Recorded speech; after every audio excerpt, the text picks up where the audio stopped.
re-bienvenue à Laisser les bons plats rouler. Merci d'être là encore aujourd'hui.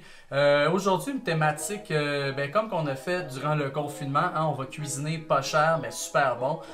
En ce moment, la saison de l'automne, hein, on est en plein milieu, on est en plein dedans.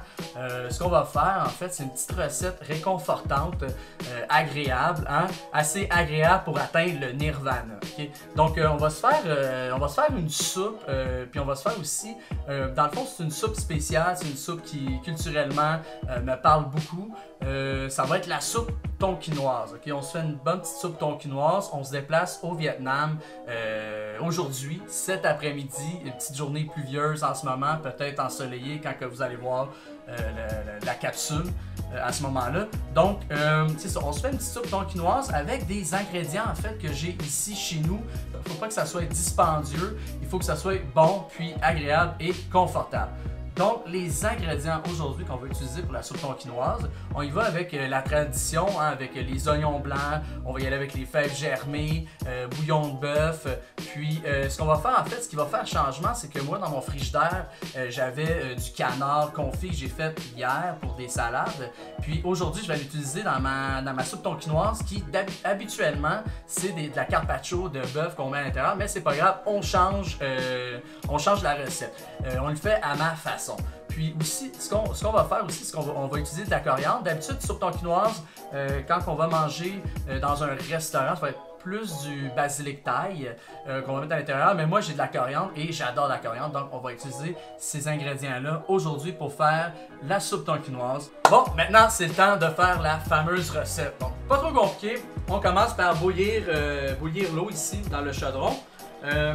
Habituellement, c'est sûr que la recette traditionnelle vietnamienne, bon, on va faire le fond de bœuf, ça va prendre des heures et des heures et des heures, mais maintenant, c'est vraiment pour vous montrer qu'on peut faire rapidement cette soupe tonkinoise-là, efficacement et pas cher.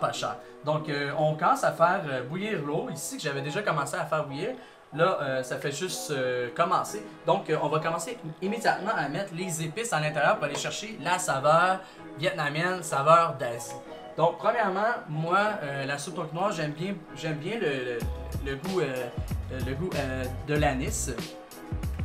Par la suite, toutes les fois où j'allais manger au restaurant pour aller manger une soupe tonkinoise au restaurant vietnamien, dans le fond, j'avais tout le temps cette saveur-là de cannelle. Je ne sais pas si je me trompe, mais c'est pas grave. Aujourd'hui, et toujours dans ma recette, je vais mettre de la cannelle dans l'eau ici. Donc, et voilà.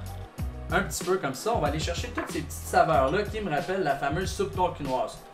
Par la suite, j'ai pas de fond de bœuf, mais il faut aller chercher ici. On peut aller chercher à l'épicerie facilement, pas cher, du bouillon de bœuf en petits cubes.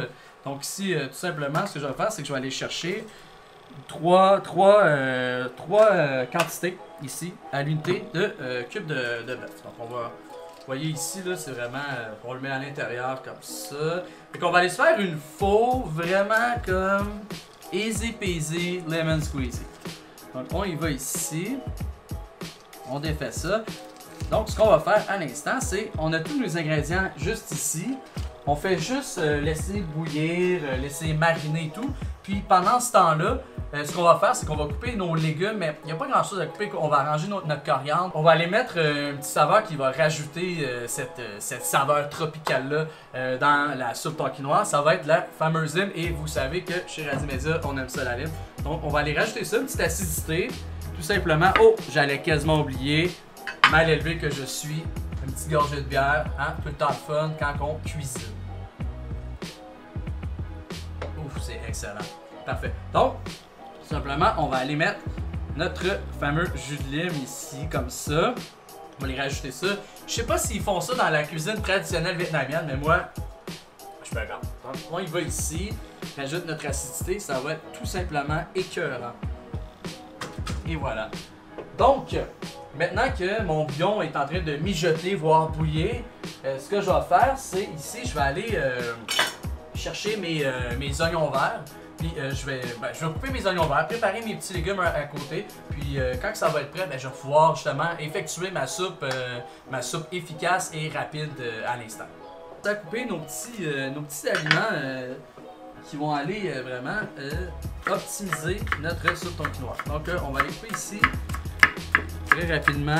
nos oignons verts. Pas besoin d'aller chercher une coupe trop professionnelle, on s'en fout, ça va dans la soupe. Ce qu'on veut, c'est vraiment aller chercher la saveur. Hein? C'est ça l'important. Par contre, les oignons qu'on va aller couper après, ça va être vraiment pas ciselé, mais presque en petites tranches hein, pour que ça puisse cuire quand on va mettre le bouillon à l'intérieur de la soupe. Donc, on y va ici. Vous allez voir, petite journée d'automne, vous avez le goût de faire une petite soupe. Ça, là, c'est vraiment à minute. Au lieu de vous acheter des ramen ultra salés, faites-vous une bonne soupe comme ça, santé. Donc, prendre notre oignon, soupe tonkinoise, ça prend l'oignon. Commande, c'est clair que tu as un oignon chez vous. Tu peux pas passer à côté de ça. Donc, on va aller chercher ici vraiment des petites tranches, mini tranches. On veut vraiment, c'est ça l'idée, c'est que souvent dans les soupes tonkinoises, ce qu'on va faire, c'est qu'on va aller mettre la carpaccio de bœuf crue dans le bol, puis c'est quand on va mettre le bouillon par-dessus que, en fait, la cuisson va se faire naturellement. Nous, on ne prend pas de la carpaccio de bœuf pour la simple raison que, dans le fond, j'ai pas de carpaccio de bœuf, mais j'ai du canard confit dans mon frigo. Fait on y va avec l'échange. Je pense que tout le monde va être content rendu là. Ici, mon bouillon, il est déjà en train de bouillir. Ce qu'on va faire, c'est qu'on va aller goûter, voir où est-ce qu'on est rendu dans cette recette-là. C'est déjà écœurant. J'ai mis juste du bouillon de bœuf, des gouttes de bouillon de bœuf, de l'anis, de la cannelle, de l'eau, hein, évidemment, de l'eau, puis du jus de lime. C'est déjà super, super extra. Donc, maintenant que tout ça est fait, bien sûr, il va falloir, l'autre étape, c'est vraiment comme d'aller effilocher notre canard. Ici, j'ai des morceaux quand même déjà effilochés, mais on va aller plus l'effilocher ici comme ça. Hein? On va aller vraiment terminer l'opération, bien traiter le canard ici. Ça va être vraiment, vraiment, vraiment écœurant. OK? Fait que ici, j'ai un petit os ici, faire attention hein, pour ne pas mettre l'os dans la soupe, ça risque d'être fort désagréable. Donc ici, notre canard est déjà prêt. Hein? Ce qu'il nous reste à faire, c'est vraiment préparer le bol pour par la suite aller y incorporer le bouillon.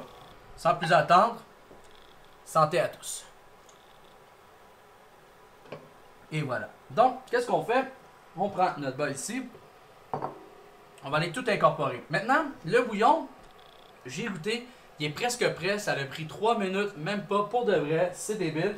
Ce que je vais faire, chez Radis Media, on cuisine de façon efficace. On utilise un chaudron ici, le bouillon, et on va aller mettre les pâtes tout simplement là-dedans. Ça cuit, bon, il va, là, on s'amuse. Hein? Donc, qu'est-ce qu'on va faire ici? C'est qu'on va aller mettre immédiatement les oignons. Comme ceci. Hein? Des bons oignons. Les oignons verts, toujours. Hein? Classique dans la soupe tonkinoise. Ici, comme ça. Puis, nécessairement, on va aller chercher notre protéine, qui est le canard confit. Donc, allons-y.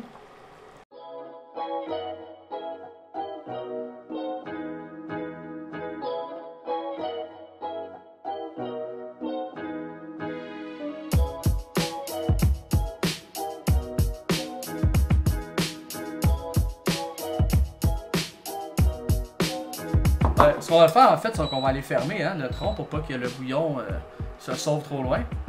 Donc, on va y aller ici. Hein, on va aller mettre notre super bouillon réconfortant d'automne.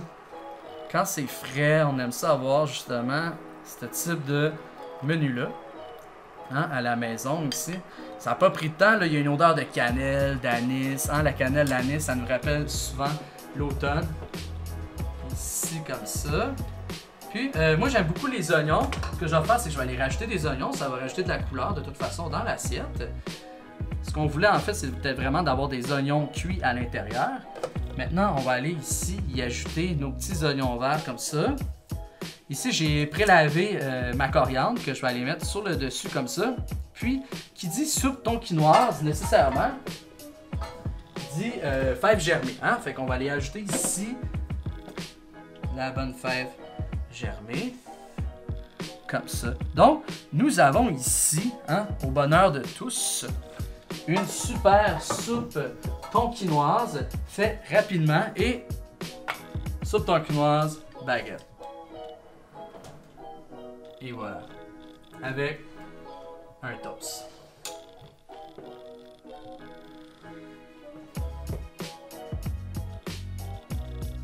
C'est fait. Donc, merci d'avoir été à laisser les bons plats rouler. J'espère que vous êtes amusés. On s'est fait une soupe tonkinoise super simple, hein, super facile, parfait pour une température d'automne.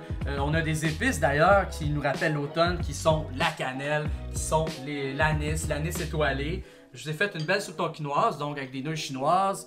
Ici, j'ai la coriandre, ici les fèves germées. Au lieu de mettre la carpaccio de bœuf, j'ai mis du canard confit qui me restait. C'était vraiment des éléments que j'avais chez nous dans mon garde-manger, dans mon frigidaire, que probablement vous avez la plupart chez vous à la maison. Donc ici, ben, écoute, ce qu'on peut faire vraiment, c'est peut-être d'aller rajouter un peu de zeste par-dessus pour aller rajouter le citronné qu'on veut. Hein? Puis, écoute, pour la déco, hein, y aller avec un petit quartier de lime. Vous savez quel genre de relation malsaine que j'entretiens avec la lime en général. Donc, on va aller mettre ça ici. Puis, on a une super soupe à aller manger dehors. Facile. Ici, j'en ai fait une bonne quantité. 2 personnes, 3 personnes. Mais il y a même une quantité probablement pour 4 personnes là-dedans. Donc, super facile, super pas cher. Donc, revenez-nous pour une prochaine capsule de Laissez le bon plat rouler. On se cuisine une autre affaire super simple à faire pour l'automne, pas cher, puis bon en bouche, en motadine. Donc, à la prochaine.